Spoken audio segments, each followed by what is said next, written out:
হাসপাতালে পড়ে আছেন। এই মহান নারী, মহিষী নারী, যাকে আমি প্রথম মুক্তিযোদ্ধা বলেছি, তার সারাটা জীবন এই দেশের মানুষের জন্য তিনি সংগ্রাম করে গেলেন, লড়াই করে গেলেন। খুব অল্প বয়সে তিনি স্বামী হারিয়েছেন। এরপর থেকে তিনি লড়াই শুরু করেছেন, সংগ্রাম শুরু করেছেন গণতন্ত্রের জন্য, কখনো মাথা নোয়াননি। এবং শেষ সময়টা দেখুন, 2 বছর কারাগারে থেকেছেন। তাকে কারাগারে মিথ্যা মামলা দেওয়া হয়েছে, এমন একটা নির্জন কারাগারে যেখানে একটা প্রকোষ্ঠের মধ্যে ইঁদুর দৌড়াতো, সেইখানেও তাকে রাখা হয়েছে। তারপরে হাসপাতালে নিয়ে আসা হয়েছে, সেখানেও তাকে প্রপার চিকিৎসা দেওয়া হয়নি। এবং তারপরে 2 বছর তাকে গৃহ অন্তরীণ করে রাখা হয়েছে। তারপরে তিনি অসুস্থ হয়ে গেলেন, তিনি হাসপাতালে। সেই সময় আমরা এই ফ্যাসিস্ট হাসিনাকে সরাতে সক্ষম হলাম ছাত্র জনতার অভ্যুত্থানের মধ্যে দিয়ে, সেই 5ই আগস্ট। আপনাদের নিশ্চয়ই মনে আছে, 8ই আগস্ট আমরা পার্টি অফিসের সামনে একটা সভা করেছিলাম, মনে আছে আপনাদের? সেই সভায় তিনি একটা বাণী পাঠিয়েছিলেন, ছোট্ট 4-5 লাইনের একটা বাণী, মনে আছে আপনাদের? রেকর্ড করা, হাসপাতাল থেকে রেকর্ড করে পাঠিয়েছিলেন। তার প্রথম কথাটা কি ছিল?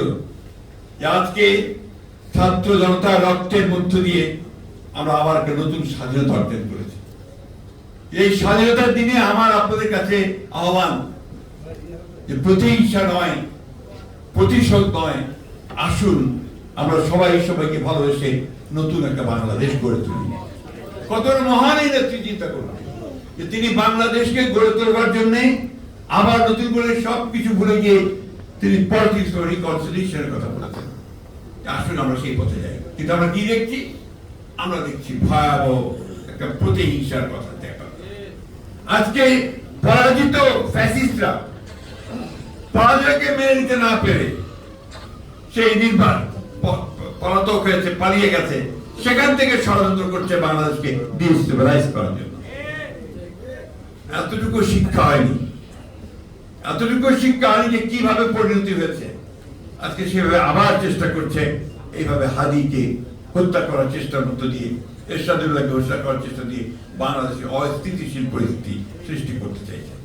কিন্তু আমরা জানি বাংলাদেশের মানুষ তাদের এই চক্রান্তকে সফল হতে দেবে না, অতীতে দেয়নি কখনো।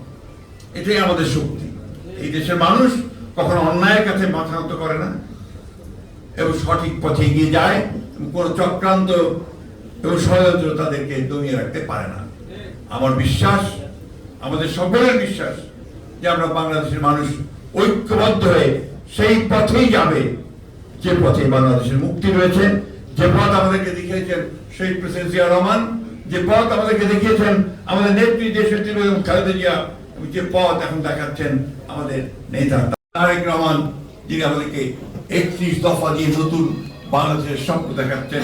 সেই বাংলাদেশ নির্মাণের জন্য সঠিক সিদ্ধান্ত নিয়ে আমরা বিশ্বাস করি, এবং সেই সিদ্ধান্ত হচ্ছে ধানের শীষের মার্কাকে বেছে নেওয়া।